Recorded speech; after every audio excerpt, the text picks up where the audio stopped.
monde, j'espère que vous allez bien. Donc aujourd'hui, on va regarder des jouets pour les enfants de 2 ans, 2 à 3 ans environ. C'est des jouets qui ont vraiment été un succès chez nous. Et donc, je vous invite à écouter ce qui suit pour découvrir 5 jeux qui sont gagnants avec les 2-3 ans.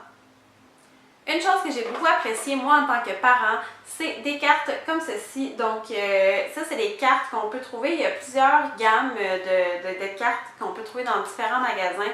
Il y en a sur les parties du corps, il y en a sur toutes sortes de sujets différents, là, les couleurs, les animaux, des trucs comme ça. Moi, je trouvais que ces cartes-là étaient vraiment plus appropriées vers 2 ans parce que mon garçon était déjà très volubile, donc j'avais pas besoin de lui apprendre les couleurs, j'avais pas besoin de lui apprendre les animaux. Il était vraiment très volubile, j'avais pas besoin, comme je dis, de lui montrer ça. Tandis que les parties du corps, comme là on voit le nez, c'est assez évident.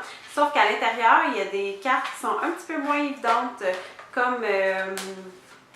exemple, le tronc, c'est pas une partie qu'on apprend comme quand on est jeune, c'est pas quelque chose qu'on apprend nécessairement à la garderie. On va nous apprendre les yeux, le nez, la bouche. Et puis il y a vraiment toutes les parties du corps, donc ça va expliquer l'avant-bras, les cuisses, les jambes, chaque partie, qu'est-ce que c'est à la place de juste jambes pour la jambe au complet. Il y a aussi, comme exemple, les épaules, les pectoraux, les trucs comme ça. Donc, il y a 54 cartes et je trouve ça vraiment intéressant. Et à l'arrière, il y a vraiment des images où ils sont. Des fois, il y a des petites cartes pour dire qu'est-ce que les membres ils font. Comme exemple, les mains, ça va marquer que c'est la sensation du toucher. Le nez, ça va être marqué l'odorat, des trucs comme ça. Donc, je trouve que c'est vraiment éducatif et c'est super le fun. Mon gars trouve ça vraiment cute parce que les petits bonhommes sont très très mignons. Donc, il existe plusieurs sortes de cartes dépendamment du niveau de langage de votre enfant. Et aussi pour le parent, c'est quand même super le fun et c'est pas quelque chose qui demande extrêmement de temps. Un autre truc que j'ai beaucoup aimé, je sais pas vous, mais moi j'aimais beaucoup le jeu Perfection quand j'étais jeune et ils ont fait une version pour les enfants, en fait peut-être qu'ils l'avaient quand j'étais plus jeune, puis je le sais pas, moi j'avais vraiment la grosse version. Donc ça c'est un 9 morceaux, c'est vraiment pour débutants, donc c'est le même principe que le Perfection normal, mais il y a juste 9 morceaux, il y a un petit peu moins de temps, mais ça c'est vraiment parfait, là. Moi ça provoque le fou rire quand ils jouent avec ça. Et même encore aujourd'hui, ils jouent un petit peu, mais c'est rendu trop facile pour lui, ils placent tous les morceaux avant même que ce soit rendu genre au tiers là, du temps. Mais ça reste que c'est quand même un jeu super le fun pour les 2 ans. C'est à cet âge-là à peu près qu'il l'a découvert. Il a vraiment aimé ça. Et je trouve que c'est vraiment bon là, pour lui apprendre le temps, et etc. Et la petite surprise à la fin là, de quand ça l'explose, c'est toujours très très drôle. Un succès chez nous qui a aussi duré, je dirais que j'ai eu ça vers ces 12 mois, mais tu sais, il ne construisait pas vraiment rien. C'est vraiment plus vers 2 ans qu'il a vraiment commencé à bien construire des modules. 18 mois aussi, mais 2 ans, ça a vraiment été l'âge, le pic pour ces petits blocs-là. Puis ça, c'est des blocs en mousse, donc ce que j'aime, c'est que ça ne maganera pas le plancher et ça ne peut pas lui faire mal s'il fait une très très grosse tour, puis ça lui tombe dessus, ça ne va pas le pincer. Et c'est coloré, au contraire des blocs en bois, et au contraire aussi des blocs, exemple les duplos, qu'il faut vraiment les rentrer un dans l'autre. Des fois, il y a des enfants qui ne sont pas extrêmement très bons là-dedans. Moi, mon gars, mis à part faire une grosse tour avec les duplos à 2 ans, il ne faisait pas grand-chose, tandis que ça, il essaie vraiment de construire comme un petit château ou une maison, quelque chose comme ça. Je trouve ça très sympathique. Et aussi, si vous avez des grands de 2-3 ans et des bébés, ben, c'est quand même moins dangereux ça que des blocs justement, là, comme je dis, qui peuvent tomber et faire mal. Donc moi, chez nous, ça a vraiment été un gros succès. Et ça, c'est la marque Broom, la marque du Toys R Us. Moi, je suis vraiment une amatrice de la marque Melissa & Doug et ils ont les casse-têtes chez nous, c'est très populaire. Et ils ont des casse-têtes comme ça ici qui sont en bois, donc ça aussi, je trouve ça super le fun.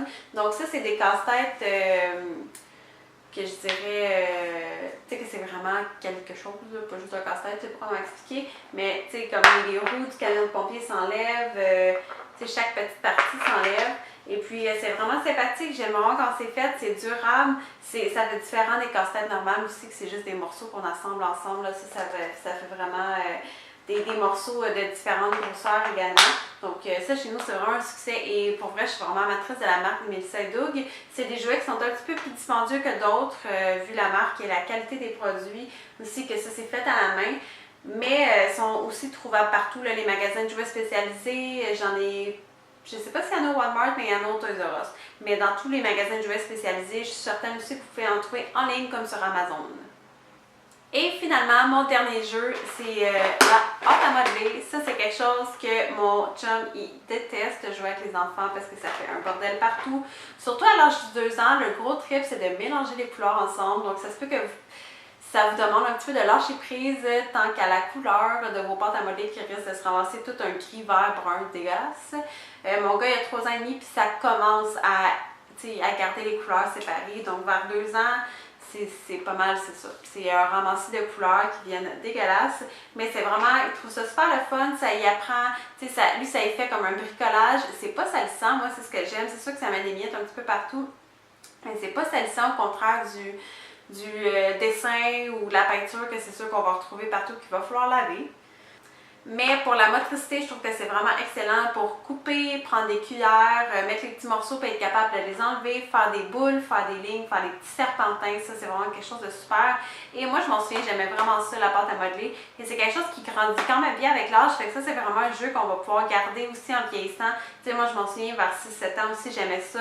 Mais c'est sûr que là, on ajoute les petits modules qui valent un petit peu plus cher là, pour faire de la pizza, des bracelets ou peu importe qu'est-ce que c'est qui vendent tellement de morceaux pour le plein d'eau, la pâte à modeler.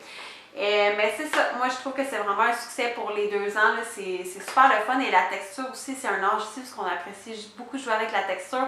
Donc moi je trouve que la pâte à modeler c'est vraiment une bonne activité à faire avec les enfants. Et voilà, c'est tout pour ma vidéo. J'espère que vous l'avez beaucoup aimé. Si oui, faites-moi un petit thumbs up et marquez-moi en commentaire c'est quoi les jouets succès pour vos 2 ans, donc la période 2 à 3 ans. Qu'est-ce qui est un succès chez vous? N'oubliez pas de vous abonner, le petit bouton rouge qui dit s'abonner et aussi activer la petite cloche de notification si vous voulez rien manquer sur votre téléphone. Et on se revoit pour une prochaine vidéo. Bye!